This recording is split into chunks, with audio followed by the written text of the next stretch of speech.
Assalamualaikum warahmatullahi ta'ala wabarakatuh. Alhamdulillah, syukur kepada Allah Subhanahu wa ta'ala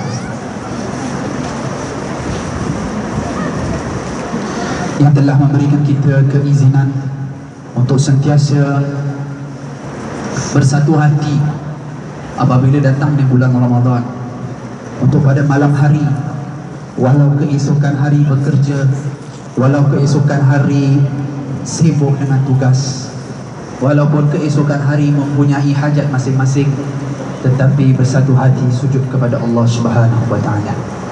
Allah Subhanahu wa ta'ala berfirman di dalam Al-Quran surah Al-Ma'idah, walau syaa Allah la ja'alakum ummatan wahidah walakin liyabluwakum fima atakum fastabiqul khairat ilallahi marji'ukum jami'an fayunabbi'ukum bima kuntum fihi takhtalifun. Tuan-tuan yang dirahmati Allah, Allah Subhanahu wa ta'ala berfirman di dalam surah Al-Ma'idah, jikalau Allah nak jadikan umat ni satu umat, Allah boleh, Allah mampu tak tuan-tuan? Allah mampu. Tetapi Allah, kita kalau lihat sekarang bermacam-macam, ada di sini, ada di sana, kerana Allah ingin menguji kita. Allah ingin uji kita. Allah ingin lihat siapa yang di antara kalian, ibu-ibu, yang berusaha susah payah, berlumba-lumba dalam kebaikan. Tapi nampaknya akhir zaman terbalik. Kita berlumba-lumba untuk dunia yang begitu fana, yang akan pergi. Masa kita yang Allah berikan kepada kita, kita tinggalkan. Maka bulan Ramadan yang sangat menjadi, yang buat saya, tuan-tuan, ibu-ibu, sangat sedih ialah Ramadan akan pergi meninggalkan kita. Ramadan yang di mana bulan yang penuh barakah, yang bulan dipanggil bulannya Al-Quran, bulan yang di mana kita dapat duduk dengan keluarga makan, pada waktu pagi kita dapat bersahur bersama dengan keluarga. Bulan Ramadan yang di mana kita rasa senang dalam beribadah pada Allah Subhanahu wa ta'ala. Bulan yang Ramadan yang di mana kalau kita baca, kita beribadah, Allah gandakan, akan pergi meninggalkan kita dalam beberapa hari sahaja. Kita tak tahu kita akan bertemu dengan Ramadan akan datang ataupun tidak. Kita tak tahu Ramadan yang akan datang tu kita dapat bertemu ataupun tidak. Ramadan inilah yang Allah akan tanya kita. Kalau kita tahun depan tak sempat bertemu dengannya, Ramadan inilah yang Allah akan bertanya, yang akan jadi saksi di hadapan mahkamah Allah. Inilah Ramadan ini. Maka tuan-tuan, ibu-ibu rahmati Allah SWT, janganlah kita meninggalkan ataupun mensia-siakan waktu kita yang baki. Jikalau kita tahu bagaimana keadaan hal ehwal orang yang di dalam kubur, yang sedang ditanya oleh Allah Subhanahu wa ta'ala, pasti kita akan berlumba-lumba dalam kebaikan. Pasti kita akan kejar bulan Al-Quran ini. Itu kerana Al-Quran ini adalah gagasan umat Nabi Muhammad sallallahu alaihi wasallam. Kita lihat dalam Al-Quran, Allah sebut nama umat berapa kali? 64 kali disebut dalam Al-Quran. Tadi saya sebut walau syaa Allah la ja'ala ummatan, ummah, satu ummah yang Rasulullah sallallahu alaihi wasallam yang kita percayai. Tuan-tuan, ibu-ibu tak pernah bertemu dengan Nabi, tak pernah jumpa Nabi, tapi mengaku cinta, taat kepada Rasulullah sallallahu alaihi wasallam. Maka hidupkan apa yang di lidah kita, yang diwarisi, yang ditinggalkan warisan Rasulullah sallallahu alaihi wasallam daripada Quran dan Sunnah. Bacalah Al-Quran, jadikan bulan Al-Quran ini sebagai hati kita satu. Bagaimana tuan-tuan? Ya, bagaimana kita nak jadikan Al-Quran sebagai sifat kita bersama dengan keluarga kita? Orang lupa pesannya Sayyidina Umar bin Khattab radhiyallahu anhu. Sayyidina Umar bin Khattab radhiyallahu anhu berpesan kepada sahabat-sahabatnya, perkara yang dapat membenting kita daripada kesalahan ialah takwa kepada Allah Subhanahu wa ta'ala. Dan kita kalau nak lihat takwa yang paling benar, kita nak cari kat mana? Mana rujukan takwa kita? Ialah Al-Quranul Karim. Al-Quranul Karim ialah sumber rujukan kita, tuan-tuan. Ialah segalanya di dalam ilmu yang kita nampak 1400 tahun lalu sampai sekarang valid. Betul tak? Kita kalau lihat buku-buku biasa-biasa, buku biasa, buku lagi-lagi orang bukan Islam tulis, dia perlu diperbaharui. perlu diperbaharui. Tapi Al-Quran dipelihara Allah Subhanahu wa ta'ala. Kalau nak tanya ibu-ibu kalau suka buat kuih, dalam Al-Quran pun ada sebut, ada ajar kita buat kuih. Mana Ustaz? Tak pernah nampak. Ada dalam ayat firman Allah SWT, fas'al ahla zikr in kuntum la ta'lamun. Fas'alu ahla zikri in kuntum la ta'lamun. Tanyalah kepada orang tahu kalau tidak tahu. Maka ibu-ibu kalau tak tahu buat kuih bangkit, tanya orang yang tahu buat kuih bangkit. Kalau tuan-tuan tak tahu pasang elektrik, tanya orang yang mahir dalam elektrik. Al-Quran ajar kita. Al-Quran tak akan beritahu kita, oh ini ilmu ni gini-gini. Al-Quran menunjukkan kita hudan linnas. Itu kerana Allah SWT berfirman, Syahrul Ramadan alladhi unzila fihi al-Quran hudan linnasi wa bayyinatin minal huda wal furqan. Bulannya Ramadan yang diturunkan Al-Quran menjadi hidayah bagi kita. So berapa daripada kita yang buka Al-Quran dalam bulan Ramadan, yang menghayati bulan Ramadan, yang menghayati Al-Quran dalam bulan Ramadan? Berapa juzuk yang kita sudah baca? Nabi SAW sabda, Allah akan ganjarkan 10 ganjaran bagi orang yang membaca satu huruf dalam Al-Quran. Tuan-tuan tahu? Betul tak? Satu huruf tuan-tuan baca, dapat 10 ganjaran. Nabi SAW kata satu huruf tu bukan alif lam mim. Alif satu huruf, lam satu huruf, mim satu huruf, dapat 30. Cuba tuan-tuan baca surah, taruhlah Yasin, berapa banyak huruf? Tapi jangan kita kira huruf, kita kira pahala. Yasin wal Quranil Hakim, 80 cukup lah, 80 pahala. Tak boleh macam itu. Kita ni dalam bulan ni nak jadikan Al-Quran sebagai gagasan umat Nabi Muhammad. Yang pertama, tidak boleh kira-mengira dengan Allah Subhanahu Wa Taala. Tuan-tuan, jangan kira-mengira dengan Allah. Kira diri kita boleh, tapi jangan kira berapa amal kita dah buat. Jangan. Muhasabah diri boleh. Ya Allah, hari ni aku banyak buat maksiat. Ramadan ini aku puasa suruh tahan makan minum, aku berjaya tahan makan minum, tapi mata aku tak tahan. Mata aku melihat kepada benda yang maksiat. Ya Allah, ampunkanlah dosaku ya Allah. Walaupun sah ibadah puasa aku, kurang pahala aku ya Allah. Betul tak? Misalnya Sayyidina Umar bin Khattab kata radhiyallahu anhu, kalau kita lelaki ni nampak wanita yang terbuka aib dan sebagainya, yang mendatangkan syahwat, kita nampak pandangan pertama, dimaafkan, lalu kita pusing. Betul tak?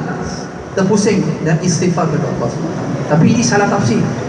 Pandangan pertama itu dia lama sikit, dia tengok sikit, ampun, dia tengok. Pandangan pertama diampunkan dia. Ini salah tafsir. Salah tafsir. Tak nak baca Quran jadi ni. Ya.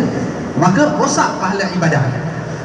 Pahala puasa dia kurang. Misal contoh saja. Mudah-mudahan bukan di kalangan ya Masjid Mawaddah Jemaah. Ini jemaah kita ambil iktibar daripada Bangkok.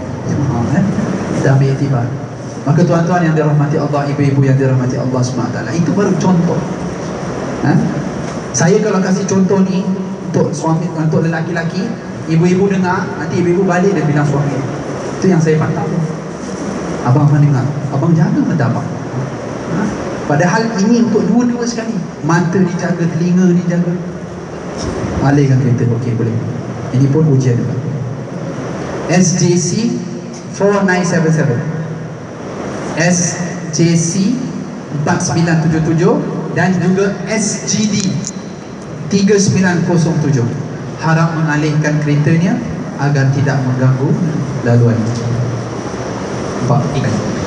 Ya, dalam ceramah kita ada iklan. Ya. Juga tuan-tuan yang dirahmati Allah Subhanahu Wa Taala. Maka yang pertama, jangan kira-kira dengan Allah Subhanahu Wa Taala. Kita ni selalu kira-kira dengan Allah. Minta maaf tuan-tuan, saya bukan nak tegur tuan-tuan ke apa. Saya bukan guru tuan-tuan. Guru kita adalah Rasulullah Sallallahu Alaihi Wasallam. Kita tengok, kita beri masa untuk Allah. Kita berapa banyak daripada kita sembahyang tarawih, tapi kita tengok time. Betul tak? Bila nak habis, kadang imam panjang salam, imam pendek salam. Kesian imam serba salah. Betul tak? Imam kadang-kadang serba salah, betul. Bawa laju salah, bawa pendek salah, sebab nak jagakan hati jemaah yang bermacam-macam bidang. Ada bidang profesional, ada bidang kelang kabut, ada bidang pelan-pelan, ada old time, ada new time, macam-macam. Betul tak? Maka kira-kira sampai teruk sekeliling yang kena, keluarga kita pun kena, orang di sekeliling kita kena, umat Nabi Muhammad sallallahu alaihi wasallam kata, maka hablum minallahi wa hablum minan nas tak ada, sebab ada kira-mengira dengan Allah Subhanahu wa taala. Maka kira-mengira dengan Allah ni adalah salah satu perkara yang akan menjatuhkan kita untuk beribadah kepada Allah. Sebab Allah Subhanahu wa taala memiliki masa, tuan-tuan. Siapa milik masa? Saya nak tanya tuan-tuan, siapa milik segalanya? Termasuk masa Allah Subhanahu wa taala. Tapi kita sebagai hamba-Nya berikan masa kepada Allah. Tak masuk akal, tuan-tuan. Tak masuk akal. Nanti akan ditanya oleh Allah Subhanahu wa taala. Setiap detik yang kita lakukan, Allah akan tanya. Kita baca dalam Al-Quran surah Yasin, betul tak? Selalu baca. Al-yawma nakhtimu ala afwahihim wa tukallimuna aydihim wa tashhadu arjuluhum bima kanu yaksibun. Yang di mana satu hari mulut akan ditutup. Mulut tutup. Sebab kat dunia dah banyak cakap. Kat akhirat tutup mulut. Saya banyak cakap pun, kat akhirat tutup. Tangan dan kaki jadi saksi di hadapan Allah. Sini dunia semua orang boleh lari, semua orang boleh cakap, tapi nanti ke akhirat akan jadi saksi apa yang kita buat. Setiap saat para malaikat Allah Subhanahu wa taala akan sentiasa tulis, kiraman katibin ya'lamuna ma taf'alun. Dalam surah juz Amma ni selalu kita baca, akan ditulis, penulis-penulis ni yang akan menulis, dia mereka tahu apa yang kalian lakukan. Masya Allah, tabarakallah. Maka yang pertama, dalam usaha kita nak menjana Al-Quran sebagai gagasan ummah, kita tidak boleh kira mengira dengan Allah Subhanahu wa taala. Kita boleh muhasabah diri. Yang kedua, muhasabah diri itu apa? Hasibu anfusakum qabla an tuhasabu. Kiralah, hitunglah diri tuan-tuan sebelum tuan-tuan akan dihitungkan di hadapan Allah Subhanahu wa taala. Kita tengok hari ini amalan kita apa. Adakah kita ni orang yang suka dirikan solat berjemaah? Adakah dalam bulan Ramadan ini kita bersilaturahim? Kita selalu terbalik. Raya kita silaturahim, Ramadan kita tak nak silaturahim. Kenapa? Ramadan yang sangat mulia. Ramadan ialah orang yang di mana bersemayam, orang solat di dalam masjid, bersilaturahim antara sama lain, salam Allahumma salli ala Muhammad, peluk antara satu sama lain, berikan senyuman. Ini adalah bulan Ramadan. Tapi dengan keluarga kita tak kuat, dengan jiran kita tak senyum, Masya Allah, tabarakallah, maka tak ada hidayat Al-Quran di dalam. Pergi semayang, pergi ibadah, minta maaf, buat puasa, tapi tak ada nilai. Na'udzubillah. Maka kira kita sebelum tidur tu jangan terus pingsan. Minta maaf, tersalah, terkasar pula. Jangan terus tidur. Kita baring dulu, kita muhasabah diri. Kita kalau tak boleh tidur apa, kita duduk, kita fikir, ya Allah, aku buat apa dengan dia? Aku ternaik suara ke dengan ibuku? Adakah aku ni terkasar dengan isteriku? Adakah aku ni tak tahan suamiku? Adakah aku tak memahami anak-anakku? Kita tanya diri kita, muhasabah diri. Adakah benar jalan kita di sisi Allah Subhanahu wa taala maupun tidak? Ya, maka ini antara perkara yang saya nukilkan di dalam Al-Quran untuk kita jadikan. Kalau kita ada muhasabah diri, kita lihat refleksi diri kita, tuan-tuan, kita tak akan lihat pada orang lain. Kita bebas daripada apa? Penghargaan manusia dan cemuhan manusia. Kita bebas daripada orang cakap kau bagus, kau alim. Kita nak, kita nak mencari redha Allah Subhanahu wa ta'ala. Ya ayyuhalladzina amanu taqullaha wabtaghu ilaihi alwasilah wajahidu fi sabilihi. Bergegaslah, berusaha dalam jalan Allah SWT. Tak senang, tuan-tuan. Memang tak senang. Islam senang, tapi diri kita tak senang. Itu pasal kita tak dapat ketenangan. Kita tak dapat waktu bersendirian menitiskan air mata doa pada Allah Subhanahu wa taala. Doa pada Allah, goyang. Ya, nak doa pada Allah, goyang. Doa pada Allah tutup ini. Ya Allah, Tuhan rezeki Allah, jadi kamu nama Syekh. Betul tak? Cuba kita minta orang, kalau kita nak minta orang sesuatu, kita ni, aku nak minta sikit boleh tak? Tak sesuai dah, betul tak? Minta pada Allah SWT, Tuhan yang Maha Pengasih Penyayang. Doa, ya Allah, ampunkan dosaku ya Allah, jadikan aku orang soleh ya Allah. Nitis air mata, nitis air mata.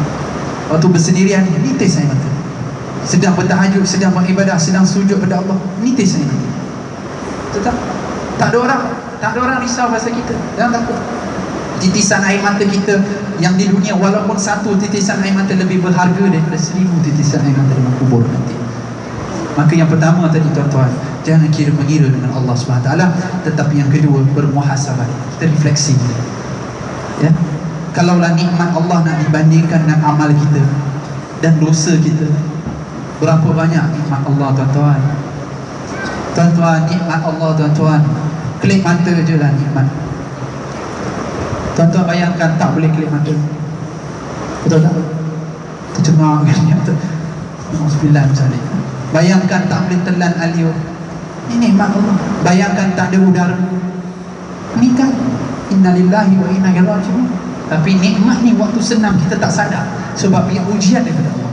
Maka ujian daripada Allah waktu kala kita senang, itulah ujian Allah. Itu kerana saya selalu beritahu, Nabi SAW pesan kita 5 perkara sebelum 5 perkara. Sekejap lagi 5 perkara sebelum 5 perkara, betul tak?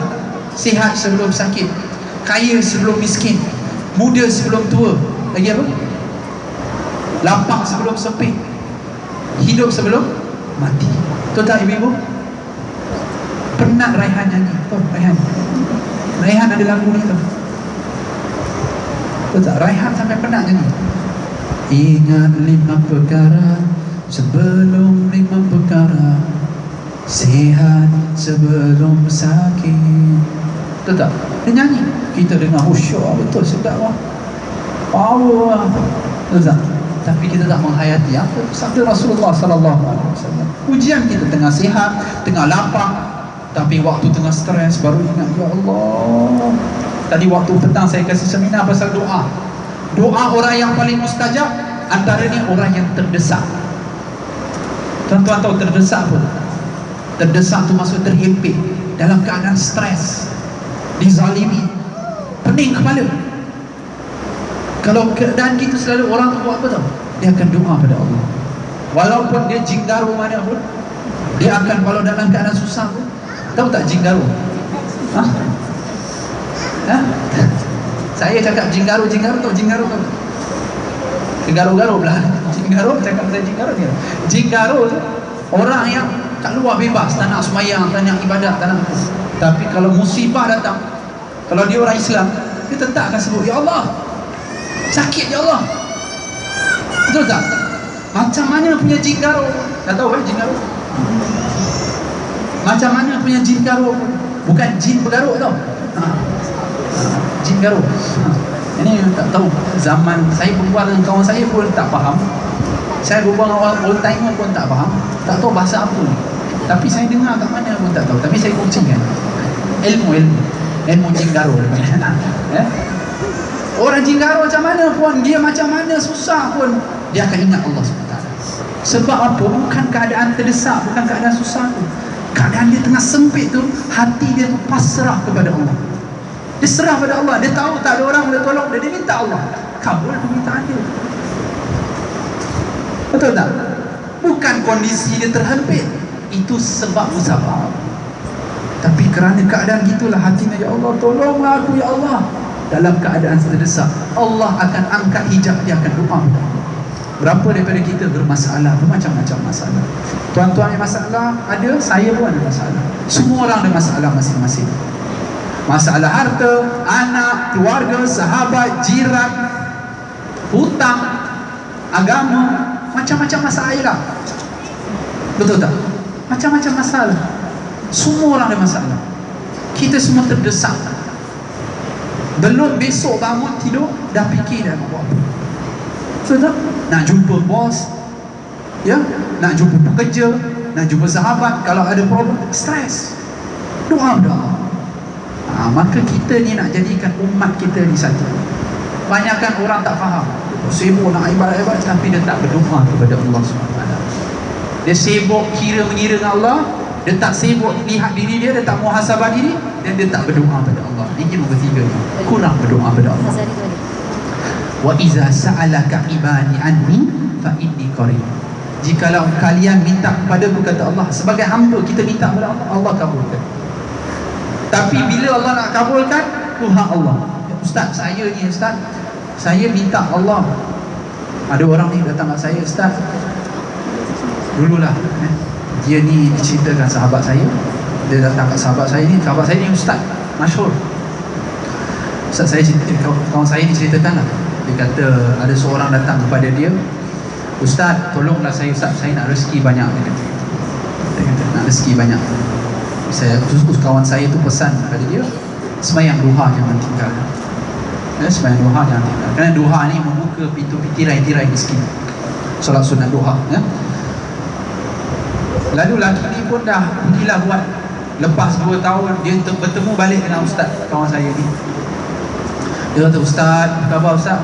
Kawan saya pun dah tak ingat siapa kamu. Dia kata, dulu ustaz kasih pesan suruh sembahyang duha tu pintu tirai rezeki. Kawan saya tu, macam mana? Saya tak pernah lepas solat sunat duha ustaz. Kawan saya kata, bagus, Masya Allah. Macam dah kaya tu? Kawan saya tanya lagi tu. Dia cakap, ustaz tak kaya-kaya ustaz. Ya, kenapa ya? Hari-hari saya buat ustaz, pukul 8 sampai pukul 9 saya khususkan solat sunat duha. Kawan saya pun pelik. Kawan saya tanya lagi, sembahyang subuh tak? Sembahyang subuh sekali-sekali. Sembahyang subuh sekali-sekali, sembahyang duha hari-hari. Macam cakap, dia tak berdoa dengan, dia tak faham maksud doa. Dia tak faham maksud doa apa. Macam boleh sembahyang duha hari-hari, sembahyang subuh sekali-sekali. Mana wajib? Subuh, fajar. Tak berdoa kepada Allah waktu fajar yang pada mustajab, antara azan dengan ikamat, angkat tangan doa. Dalam keadaan terdesak, kalau awak sedang berpuasa, lagi mustajab doa kepada Allah. Antara golongan-golongan orang yang mustajab, orang yang puasa. Sebelum dia nak berbuka puasa tu, dia angkat tangan kepada Allah.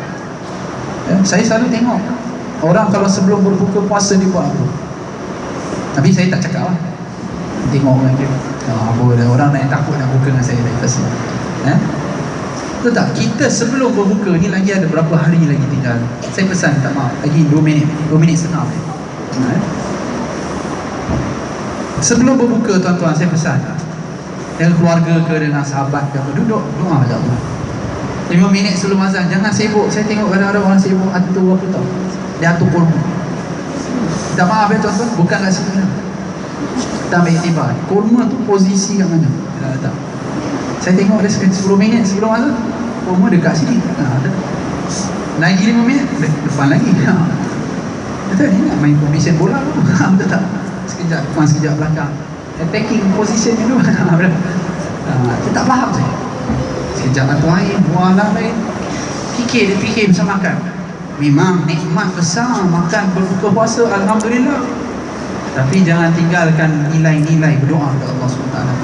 Awak doa kepada Allah, wa nahnu aqrabu ilaihi min hablil warid. Allah kata, kami lebih dekat daripada urat saraf, urat leher tu. Allah lebih dekat. Artinya apa? Allah Maha mendengar. Cuma Allah tak kabulkan. Tengok keadaan kita.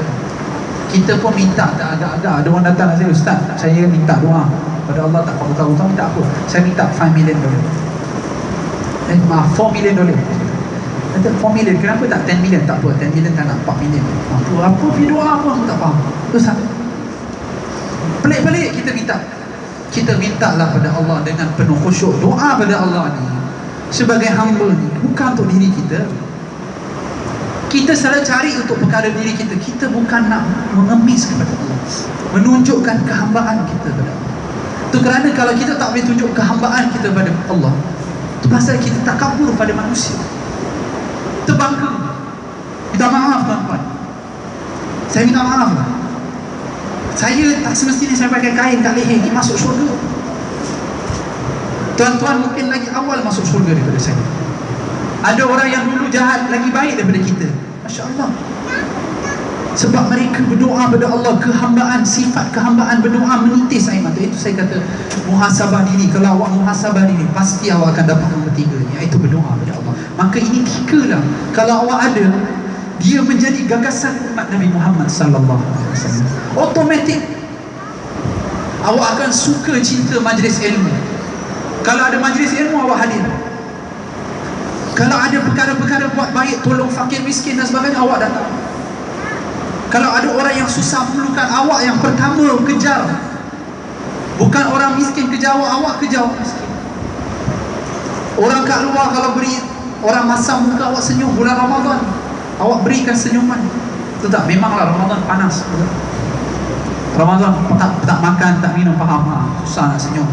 Tapi awak sanggup senyum. Betul tak? Senyum. Betul tak? Nak tak nak, tapi nak kena ikhlas lah. Senyum, betul tak? Betul tak? Nak senyum pun macam tak nak senyum tak? Macam faham lah cakap. Tapi kerana dia faham sunnah Rasulullah sallallahu alaihi wasallam, dia buat. Maka orang ni kalau dia ada tak kira-kira dengan Allah, setiap waktu dia taat kepada Allah. Kita pergi kerja nak cari rezeki untuk Allah, untuk keluarga, kerana Allah, dapat pahala walaupun bulan Ramadan, ya?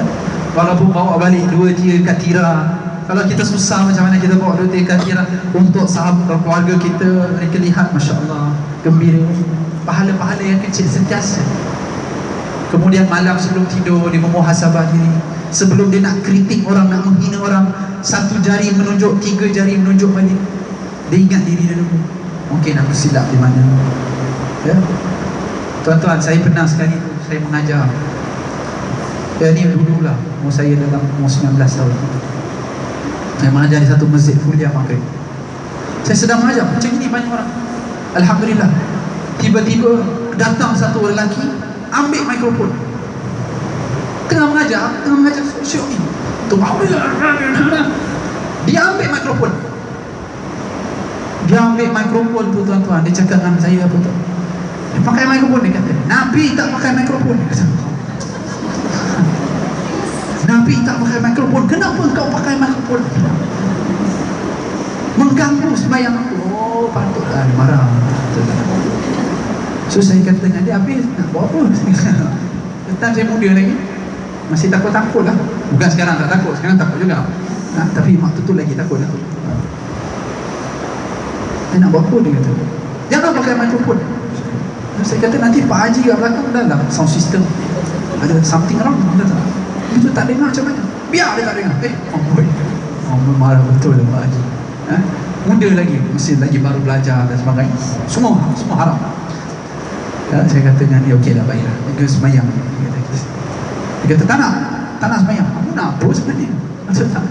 Tak nak semayang, tak nak menceramah, nak apa sebenarnya? Ya. Maka saya cakap dengan dia, okay, kamu tunggu sekejap. Saya habiskan belajar ni, saya duduk dengan dia, tuan-tuan.